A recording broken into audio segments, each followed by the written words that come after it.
Banqueros, agentes inmobiliarios y constructores empiezan a desesperarse en el mercado inmobiliario actual. ¿Cómo lo sé? Porque la Asociación Nacional de Agentes Inmobiliarios, junto con la Asociación de Banqueros Hipotecarios, junto con la Asociación Nacional de Constructores de Viviendas Todos en América, acaban de elaborar una declaración conjunta que enviaron por correo al Banco de la Reserva Federal, rogándoles que dejen de subir los tipos de interés, diciendo que estos altos tipos de interés están esencialmente destruyendo el mercado de la vivienda. Ahora, la razón por la que el Banco de la Reserva Federal ha estado trabajando para aumentar las tasas de interés es una manera de enfriar la inflación, y lo que el Banco de la Reserva Federal ha dicho es que dejarán de mantener altos los tipos de interés cuando empecemos a ver un enfriamiento real de la inflación.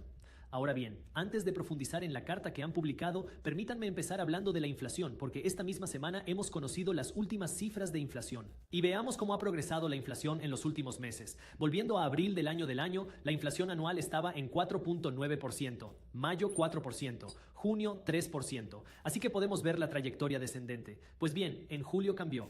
Subió al 3,2%. Luego, en agosto, crece al 3,7%. Luego, en septiembre, las últimas cifras del IPC, las últimas cifras de inflación, dicen que la inflación está en el 3,7%. Esta cifra es más alta de lo esperado. Ahora, aquí es donde el Banco de la Reserva Federal dirá, bueno, no nos gusta mirar el IPC, esta inflación general. Al Banco de la Reserva Federal le gusta mirar lo que se llama inflación subyacente, que es donde se toma esta inflación general y luego se saca lo que ellos llaman cifras volátiles, que incluyen la energía y que incluyen los alimentos. Y esta inflación subyacente se sitúa en el 4,1%. Ahora, recuerden, el objetivo del Banco de la Reserva Federal para la inflación es del 2%, así que ver la inflación en 3,7 o 4,1%, dependiendo de la medida que se utilice, es mucho más alto de lo que el Banco de la Reserva Federal quiere, que es la razón por la que el Banco de la Reserva Federal sigue diciendo que esperan que los tipos de interés se mantengan más altos durante más tiempo. Ahora, para que lo sepan, el Banco de la Reserva Federal se reunirá el 31 de octubre y el 1 de noviembre, y el 1 de noviembre van a decidir si quieren subir los tipos de interés de nuevo o no. En este momento el consenso es que no van a subir los tipos de interés el 1 de noviembre, pero ya veremos, les mantendré informados. Pero, ¿cuáles son los ganadores y perdedores con la inflación? Una de las cifras más altas de la inflación fue el coste de la vivienda, que subió un 7% con respecto al año anterior. Ahora, como recordatorio, esto no es la asequibilidad de las viviendas, se trata del precio real de las viviendas. Así que en el último año, los costes de alojamiento han subido un 7,2%, además de los costes hipotecarios. Los precios de los alimentos crecieron en torno al 3,7%, mientras que la comida de restaurante ha crecido en torno al 6%. Y los perdedores en la inflación han sido cosas como los precios de los coches y camiones usados, que han caído desde hace un año. Y también los precios de la energía y la gasolina han caído para ayudar a contribuir a la menor inflación. Pero aquí es donde ahora el Banco de la Reserva Federal se está encontrando con un poco de dificultad porque la inflación no llega y se mantiene baja. Vimos bajar la inflación a principios de los años 23, pero luego empezó a subir. La inflación bajó al 3%, ahora ha subido al 3,7% y en los últimos 2 meses se ha mantenido ahí. Esto es lo que la inflación pegajosa es que el Banco de la Reserva Federal sigue hablando de que hemos bajado la inflación de los máximos del 9%, pero bajarla de donde estamos hoy al 2% podría requerir más dolor. ¿Qué tipo de dolor? Bueno, dolor en el mercado laboral. El Banco de la Reserva Federal sigue diciendo que quieren suavizar el mercado laboral porque ahora mismo está demasiado tenso, es decir, quieren más desempleo. Y la razón por la que esto es significativo hoy es porque con nuestros datos de empleo más recientes, resulta que los empleadores en Estados Unidos están añadiendo puestos de trabajo casi el doble de rápido de lo que se esperaba. Así que todavía tenemos un mercado de trabajo muy caliente. La inflación no está bajando, se mantiene estacionaria, según los datos más recientes. Y aquí es donde ahora el Banco de la Reserva Federal tiene que tomar una decisión. Y aquí es donde ahora, volviendo al principio de este video, tienes a la Asociación Nacional de Agentes Inmobiliarios, la Asociación de Banqueros Hipotecarios y la Asociación Nacional de Constructores de Viviendas en América uniéndose, pidiendo al Banco de la Reserva Federal o instando al Banco de la Reserva Federal, debería decir, a hacer 2 cosas. En primer lugar, dejar de subir los tipos de interés. Y en segundo lugar, dejar de vender valores respaldados por hipotecas, porque esto está manteniendo los tipos hipotecarios más altos de lo que les gustaría. Ahora, antes de explicar lo que todo esto significa, quiero que entiendas que aquí es donde tu educación financiera es tan importante, porque no quieres ser una de esas personas que simplemente entran en pánico cuando escuchan las noticias. Quieres ser alguien que busca oportunidades. Y aquí es donde es importante que usted entienda no solo lo que está pasando, sino también cómo encontrar y aprovechar las oportunidades. Tenemos un libro electrónico gratuito que mi equipo de Briefs Media ha elaborado y que te guía a través de los conceptos básicos de cómo construir la mentalidad de un inversor, cómo ahorrar tus primeros $2,000, cómo empezar a invertir tu dinero, cómo generar flujo de caja, cómo gastar tu dinero inteligentemente, cómo ganar más dinero y cómo proteger tus activos. Este libro electrónico es totalmente gratuito. Por lo tanto, si desea obtener una copia de este libro electrónico y leerlo por ti mismo, todo lo que tienes que hacer es hacer clic en el enlace de abajo en la descripción. Ahora, a continuación, sumergirse en las dos peticiones o declaraciones o demandas debería decir por los banqueros, los agentes inmobiliarios y los constructores de viviendas. Lo primero que dicen es dejar de subir las tasas de interés. Ahora, la razón de esto es bastante sencilla, porque cada vez que subes los tipos de interés, empuja los tipos hipotecarios un poco más alto o pone presión al alza sobre los tipos hipotecarios. Y, naturalmente, cuando los tipos hipotecarios suben, se perjudica la venta de viviendas, porque es menos probable que la gente compre una casa con una hipoteca del 8% que con una del 3%, y la gente no quiere vender su casa si tiene una hipoteca del 7% o del 3%, y luego va y consigue una hipoteca del 7 o del 7,5%. Por eso, en primer lugar, piden que dejen de subir los tipos de interés, pero lo segundo que piden, que es un poco más profundo, es que el Banco de la Reserva Federal deje de vender sus valores respaldados por hipotecas. Ahora, permítanme explicar lo que esto significa y quédense conmigo porque esto va a ser un poco técnico. Cuando estalló la pandemia de los años 20, el Banco de la Reserva Federal se lanzó a la compra. ¿Qué compraron? Bueno, fueron y compraron bonos del Tesoro, lo que significa que prestaron dinero al gobierno, y también compraron una gran cantidad de valores respaldados por hipotecas. Y lo que eso significa es que los valores respaldados por hipotecas son ahora cuando un prestamista o un banco emite un préstamo, estos préstamos se agrupan y luego los inversores pueden comprar esencialmente estos préstamos, valores respaldados por hipotecas. Ahora, cuando tienes muchos compradores para estos valores respaldados por hipotecas, las tasas de interés para estos bajan, porque bueno, no necesariamente tienen que incentivarte a comprarlos. Por lo tanto, si hay mucha gente comprando valores respaldados por hipotecas, el tipo de interés o los tipos hipotecarios bajan. Pero cuando tienes un montón de vendedores de valores respaldados por hipotecas porque están preocupados por el mercado hipotecario, bueno, ahora que empuja las tasas hipotecarias más alto. Y entre la prepandemia y el pico de la pandemia, el Banco de la Reserva Federal vio su balance pasar de alrededor de $4 billones a casi $9 billones. Lo que eso significa es salieron y compraron de 4 a 5 billones de dólares en bonos del Tesoro y valores respaldados por hipotecas.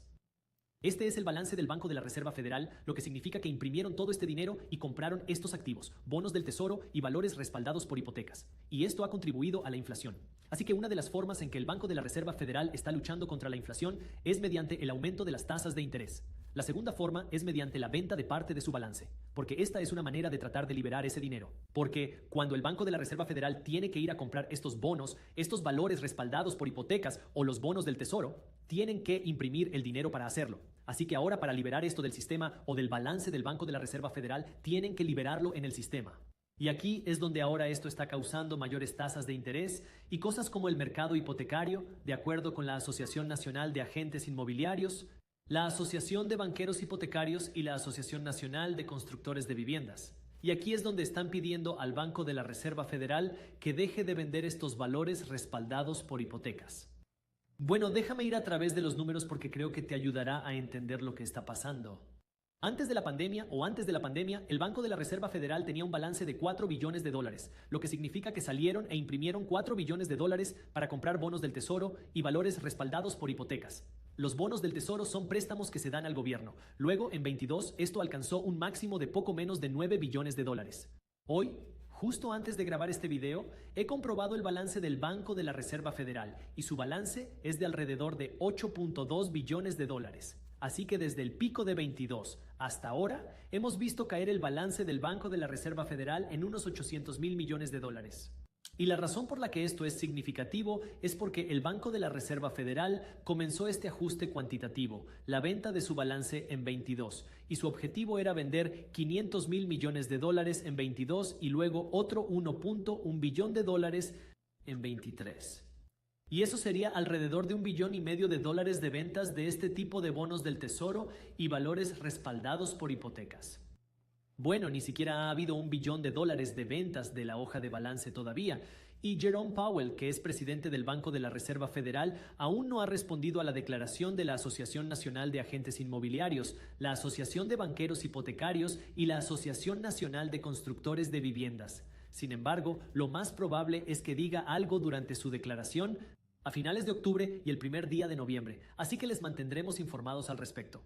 Pero aquí es donde ahora entender cómo funciona este sistema económico, porque nos enfrentamos a rendimientos mucho más altos en cosas como los bonos del tesoro y los valores respaldados por hipotecas, las tasas hipotecarias. Y la pregunta es, ¿cuál va a ser el impacto de esto? Ahora, usted puede ver que las personas involucradas en el mercado de la vivienda se están preocupando por las tasas hipotecarias más altas porque el Banco de la Reserva Federal ha estado diciendo en las últimas semanas esperar que las tasas de interés se mantengan más altas durante más tiempo, esperar que estas tasas se mantengan. Así que ahora, naturalmente, si usted es un prestamista o si usted es un constructor de viviendas o si usted es un agente de bienes raíces que señala malas noticias para el mercado, porque eso significa que menos gente está comprando y menos gente está comprando. Eso significa menos comisiones. Y esto es por lo que ahora están tratando de ir al Banco de la Reserva Federal diciendo, hey, ¿estás seguro de eso? Eso va a dañar el mercado de la vivienda. Eso podría romper nuestro mercado de la vivienda. Eso podría afectar realmente a nuestra economía. Eso podría perjudicar a todo nuestro sistema económico. Eso podría afectar al PIB. Así que están haciendo sus reclamos ahora diciendo, hey, Banco de la Reserva Federal, no hagas eso. Creo que es hora de empezar a vallar y empezar a estimular de nuevo. Pero la consecuencia de vallar las tasas hipotecarias, la consecuencia de no hacer este ajuste cuantitativo es una mayor inflación. ¿Recuerdan lo que he dicho hace un par de minutos? Uno de los niveles más altos en el IPC, la cifra de inflación, fue el coste de la vivienda. Los costos de vivienda, los costos de refugio han subido un 7,2% en los últimos 12 meses. Eso sin tener en cuenta el crecimiento de los tipos hipotecarios. Así que imagina lo que pasaría mañana si los tipos hipotecarios se redujeran a la mitad. Habría muchos compradores en el mercado. Si tuvieras un montón de compradores en el mercado, ¿qué haría eso? Verías más guerras de ofertas. Si ves más guerras de ofertas, ¿qué va a hacer? Los precios de la vivienda van a subir. Si los precios suben, ¿qué significa eso? La gente va a tener más capital en sus casas. Si la gente tiene más capital en sus casas, ¿qué significa eso? La gente puede sacar ese dinero, refinanciar en efectivo. Si la gente hace más refinanciaciones en efectivo, ¿qué significa eso? La gente tiene más dinero para ir de compras, vacaciones, comer fuera, coches. Si la gente empieza a gastar dinero así de nuevo, ¿qué significa eso? Los precios de las cosas suben aún más.